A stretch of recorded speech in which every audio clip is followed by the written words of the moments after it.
Se você quer preservar todos os dentes da sua boca, vire membro do canal, porque o Bad Boys Pistols pode ter acabado, mas eu ainda estou aqui. Sendo lendas como Isaiah Thomas e Dennis Rodman serem mais lembrados pelo histórico time do Bad Boys Pistols, pouco se fala do verdadeiro coração que mais moldou a imagem dessa equipe, que foi Bill Laimbeer. Não só considerado por muitos, incluindo outras lendas da NBA, como o maior vilão da história, como ele aplicava com orgulho cada bicuda, cada soco, cada cotovelada na boca, que até mesmo hoje, mais de 30 anos depois, ele nunca se desculpou por nada. O que deixa mais incrível ou decepcionante quando você tira a brutalidade dele do jogo e descobre o quão genial e à frente do tempo ele era. Bill Laimbeer nasceu em Boston, ironicamente o berço da lenda que ele mais saiu no murro, que odeia ele até os dias de hoje, e diferente de grandes lendas que temos na história da NBA, que vieram de uma origem humilde, que vieram da pobreza, que tiveram que batalhar muito para conseguirem mudar de vida sendo estrelas da NBA, ele cresceu em Palos Verdes, na Califórnia, sendo filho de William Laimbeer Sr., um executivo da Owens Lions, que é uma empresa que pertence à Fortune 500. Tanto que ele estudou na Palos Verdes High School, uma escola da elite da região da Califórnia, e quando entrou no NBA, uma das falas que marcou a sua arrogância, mas dava os primeiros passos de quem ele seria no Bad Boys Pistons, foi quando ele disse, abre aspas, eu sou o único jogador da NBA que ganha menos do que o pai. Laimbeer estudou na Owens Technical College, porém foi na faculdade de Notre Dame, onde ele se formou em economia em 79, que foi onde ele começou a dar os primeiros passos no basquete colegial, porém ele não era um gigantesco pivô marcado na história, igual Shaquille O'Neal ou Dwight Howard. Ele mostrava sim ter uma eficiência em quadra, por mais que não fosse uma super estrela, e já mostrava uma alta qualidade no arremesso de média distância, o que era diferenciado para um pivô, porém depois de ser reprovado na faculdade e expulso no time logo no primeiro ano, ele só conseguiu voltar a ter um lugar na equipe em 1978, que foi quando ele se tornou peça principal para Notre Dame chegar no Final Four da NCAA, por mais que eles não tenham sido campeões, mas fechando seu período do colegial como um jogador aceitável, sem ser aquele jogador que os olheiros se matavam para ter. Tanto que foi no draft de 79 que ele chegou a entrar na NBA, porém selecionado pelo Cleveland Cavaliers como a 65ª escolha no terceiro round,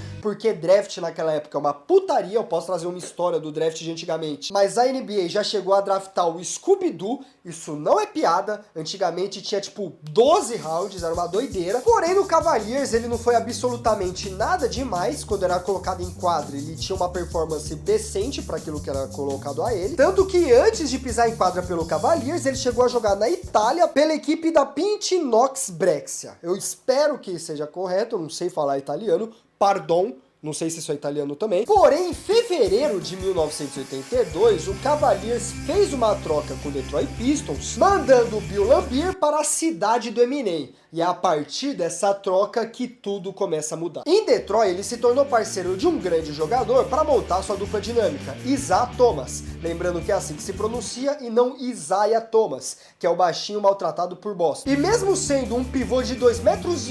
que não conseguia buscar a bola em grandes alturas, Laimbeer começou a melhorar mais ainda o seu arremesso, ganhando cada vez mais destaque no ataque, além de demonstrar uma leitura defensiva absurda, já que mesmo sem sair 10 centímetros do chão, ele conseguia catar tantos rebotes que chegou a ter uma temporada com média de 13 rebotes por partida, de média. E nem estamos falando da era Dennis Rodman ainda. Tanto que ele começa a ganhar cada vez mais espaço até oficialmente se tornar titular pelo Detroit Pistons, expandindo seu arremesso cada vez mais não só para média distância, mas também para a linha de 3 pontos, tendo até mesmo um recorde de 3 pontos para a época de 6 bolas de 3 pontos nos playoffs, feito por um pivô de 2,11 metros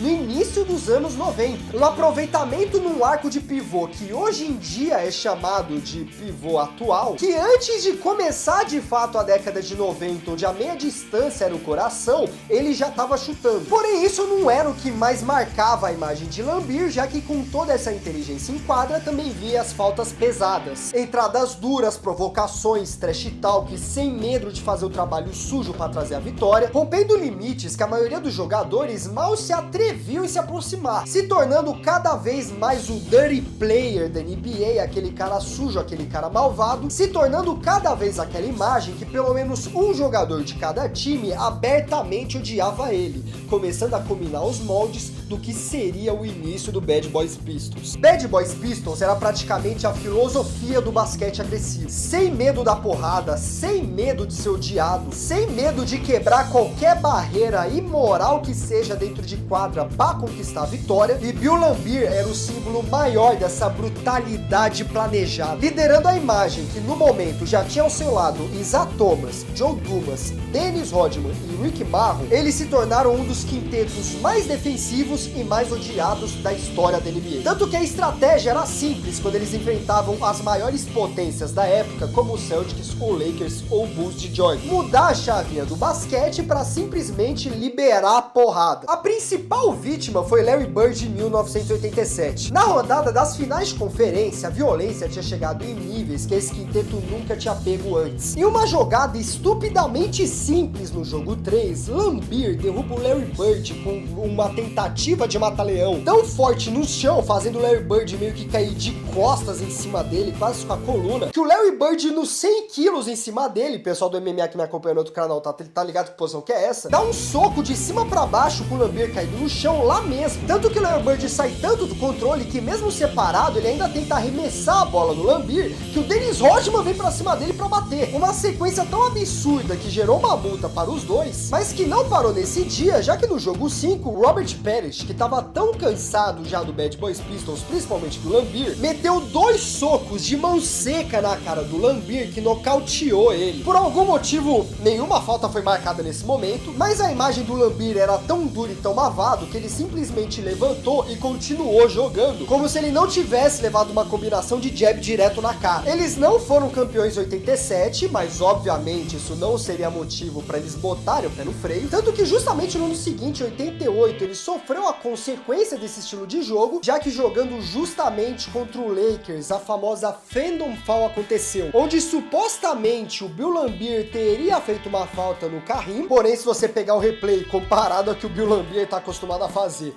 não aconteceu nada demais, tanto que foi chamado da falta fantasma justamente por causa disso, mas foi a brecha que aconteceu para os Pistons não conseguirem dominar mais a série, sendo o maior marco justamente do efeito reverso ao Bad Boys Pistons, já que provavelmente ele sofreu essa falta por ser o Bill Laimbeer, o jogador perfeito para dar vantagem pro favorito, Los Angeles Lakers, mas tudo deu certo, já que eles ganharam o primeiro título deles em 89, em cima do Lakers também, e sendo campeões nos anos 90, o momento mais marcante não foi uma confusão com o Trail Blazers nas finais, e sim a treta generalizada que aconteceu contra o 76ers e o gigantesco Charles Barkley, onde uma confusão que nem começou com nenhum dos dois, quando o Laimbeer foi separar a treta, o Barkley só me chega com uma muquetada na cara e do nada tá uma zona em cima dos dois, com um dando soco na cara do outro. Foi o que mais marcou a imagem do Bill Laimbeer. Você podia sair no murro com ele, mas ele ia engolir cada soco e ia devolver cada murro de volta. Porém, se tem algo que marca esse time por completo e não só Bill Laimbeer individualmente, é durante toda a era Jordan que eles criaram a Jordan Rules. A estratégia em geral era bem simples. O Jordan driblou, mete a bicuda na boca dele.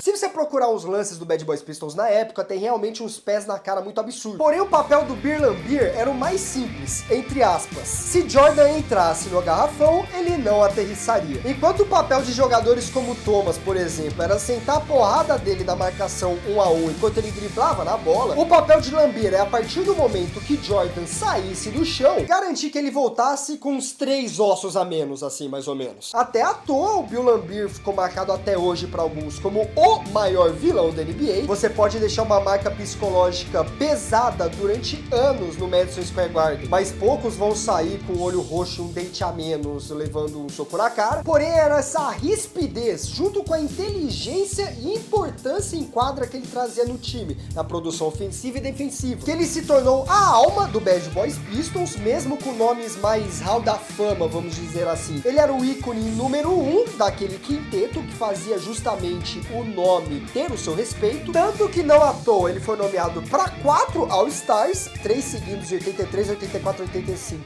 e 1 em 87. Foi a pessoa que mais anotou rebotes na história do Detroit Pistons, sendo um total de 9.430, além de ter quebrado a marca de mais de 10 mil pontos pela franquia. Uma produção significativa que ajudou o Pistons a ir para 3 finais seguidas, de 88 até 90, mas o que realmente marcou ele para os corações e para a organização do Detroit Pistons foi a atitude dele em quadra, a garra que ele tinha e essa energia de não dar um passo para trás, mesmo com um cara de 2,20 metros dando um soco na tua cara, que definiu a identidade do elenco mais marcante, não só da história da franquia, como um dos mais marcantes pro fã de NBA na história. Infelizmente, essa energia e esse excesso de violência foi também o que acabou causando o fim dele. Na temporada 93-94, ele já estava sentindo o peso da idade. Porém, durante um treino dessa temporada, sem ninguém sabe o motivo exatamente até hoje, Laimbeer teve uma briga tão séria com o Isaiah Thomas, que o Isaiah Thomas quebrou a mão dando um soco nele, lesão inclusive que fez ele ficar fora por várias semanas, e por mais que Bill Laimbeer era o coração do time, Isaiah Thomas era o LeBron James da equipe, o Bill Laimbeer era o Chris Bosh do New Age, o que supostamente foi o motivo de pouco tempo depois ele anunciar abruptamente do nada sua aposentadoria da NBA. A camisa 40 foi aposentada pelo Pistons, ele saiu com 2 títulos e 4 All-Stars, com certeza amado pelos fãs do Pistons, principalmente pelos fãs daquele bad boy. Porém, se você tirar toda a parte truculenta e violenta da sua carreira, você percebe que ele é genial sem precisar dar nenhum soco. Principalmente porque Laimbeer voltou às quadras após sua aposentadoria, porém como treinador da equipe da WNBA Detroit Shock, simplesmente um dos piores times da história da NBA, igual era o Detroit Pistons algumas temporadas atrás, com recorde seguido de derrotas. Porém, do mesmo jeito, não muito, porque o Detroit tá melhorzinho, mas não chegou no nível de Laimbeer salvar um time que estava na pura lama da WNBA a vencer 3 títulos da WNBA em 2003, 2006 e 2008. Não à toa ele ganhou técnico do ano, justamente por esses feitos absurdos, e não à toa você via a importância dele em quadra, sem ser só o cara que leva a técnica, é expulso e sai na porrada. Ele mostrou em um papel que ele só poderia demonstrar inteligência, até porque se ele saísse no murro com atletas da WNBA não ia dar muito certo. Mesmo assim tem jogadores da NBA que acabam aprendendo, mostrou sua genialidade para o esporte basquetebol. A mesma genialidade que revirou o peso dele para ele ser um ótimo arremessador de 3 e da meia distância e um gigantesco reboteiro, sem nem sair 1 metro do chão, por mais que sua marca tenha sido o soco e as porradas durante Bad Boys Pistons. Até os dias de hoje, até mesmo quando se perguntam, Bill Laimbeer nunca deu uma desculpa por uma porrada que ele deu, até hoje o Larry Bird tem vontade de ainda sair na porrada com ele, nenhum jogador que ele causou ódio, ele tentou se reconciliar ou virar amigo, aceitando até hoje o fardo, batendo no peito, na verdade, não tanto o fardo de ser o cara que tinha que fazer o papel sujo, quando ele sabia que o sangue nas mãos dele, na verdade, iria fazer o time vencer. Você pode odiar o estilo dele, você pode odiar a pessoa que ele é, mas você não pode negar que isso, de uma forma ou de outra, ajudou a ele vencer, e pra ele, tudo que importa é a vitória, e não se você gosta dele ou não. No homem que se perdeu na imagem das brigas, tem um jogador muito mais inteligente, muito capaz de ter as suas conquistas sem precisar se meter nas polêmicas que ele se meteu, porém ele aceitou sujar suas mãos em nome da vitória coletiva. E eu vou ganhar esse jogo se você virar membro do canal. Se você quer que mais vídeos trabalhados como esse, que às vezes explode ou cai, e aí eu fico igual o lobo do Me Dá Uma Xereca, você me incentiva o triplo a continuar nessa trabalhosidade de vídeo, se juntando aos mais de 90 membros do canal, por uma quantia extremamente simbólica, que você pode achar no primeiro comentário fixado ou no link da descrição. E assim você se protege da bicuda que eu vou meter na cara de cada um dos mais de 50% que não se inscrevem no canal, que é literalmente só fazer igual esse gif aqui agora tá fazendo, de clicar no sininho, porque o dedo não cai, essas piranhas me assistem até o final e vai embora como se eu fosse a putinha que eles pegam pra assistir no almoço, como se eu não dedicasse tempo e dinheiro pra tudo isso. Quando eu coloco a regata do papai, eu realmente me transformo, tá maluco, viu? Então faz esse favor que não cai o dedo, é só você meter 2 cliques no like pra ajudar esse vídeo a chegar mais longe e no ativar o sininho, já que 2025 a única garantia de receber 100% nos meus vídeos é no link do Telegram que você acha nas postagens, que só os membros do canal têm. Eu quero que você comente lambida se você ficou até aqui, não é possível que eu sou o único que pensa num Bill metendo a língua pra fora, lambendo, sei lá, a careca do Jordan com esse sobrenome.